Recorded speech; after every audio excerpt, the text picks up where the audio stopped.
This video summarizes the 3 CAD videos on how to design a mouthpiece.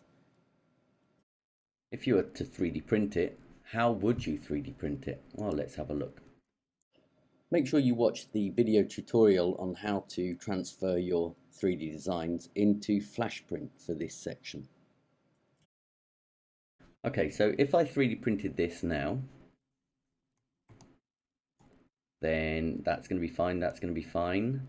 But then when it gets to here, what's going to happen? Is this going to fall off? We've got to think about that. Would it be better to turn it around?